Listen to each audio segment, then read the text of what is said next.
sagal heerumanii sagalee dhiiraa baran kun mammaa isa akka malee fokkotaati.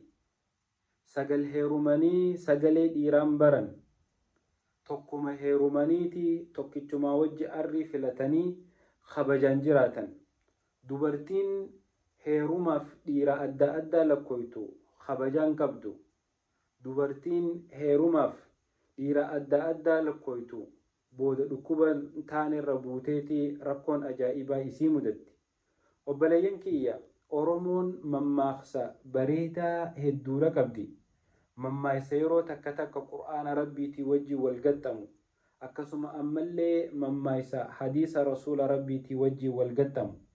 Garuu mammaaksin amma je'e kun kan dubartiin teenya akka boonaatitti sagal heerumanii sagalee dhiiraa baran jettee qoma dhawachaa jettu kun irra fokkotaa mammaaksaati. Mammaaksa dubartiin akka kabajjee jaarsa jalan teenya godhu, dubartiin akka deemtee dhiira lakkooytu godhu, dubartii teenya akka bultii isii hin jabeeffanne godhu, dubartii sammuu jeequ mammaaksa fokkotaa akkanaati. Mammaaksi kun fudhatamallee hin qabu, shari'aa islaamaatiilleedha faalleessa.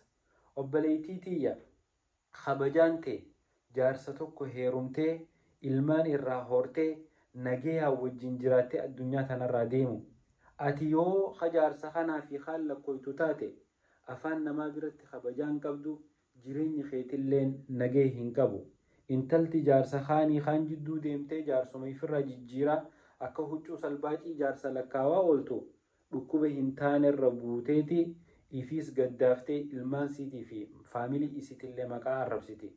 Obboleeyyan kiyya dubartiin amma qoma dhawattee ana ifirraa hiike heerume tiktak kanarratti faa musiibaa dila takka arkina. Dubartiin akka waan jaarsa manarraa ifirraa ari'uun boonaatitti qoma dhawattee ana ifirraa hiike. Dubartiin jaarsallee hiikuu hin dandeessu. Akkasuma ifiifillee deemtee if kennuu hin dandeessu. Wantoota shari'aa faalleessan hedduudha godhaa jirra. Mammaaksoota fokkotaa akkanaa kanaan jiruu teenya balleessaa jirra obboleessa kiyya obboleettiiti. Dubartiin sooshaal miidiyaa irratti heerume osoo abbaan quba hin qabne, osoo adeerri akaakoon obboleessi isii aanaan isii quba hin qabne, dubartiin takka haatee akka feetetti sagal heerumeetiin sagalee dhiiraa bara jettee if kennuu hin dandeessu. Akkanumatti haatee ammallee hunnaan taane sagal heerumeetiin sagalee dhiiraa bara jettee jaarsa gandi nagaan itti heerumsiisan hunda firraa hiikuu hin dandeessu. Sagal heerumanii sagalee dhiiraan baran sagal heerumanii khasaaran. Assalaamu alaikum.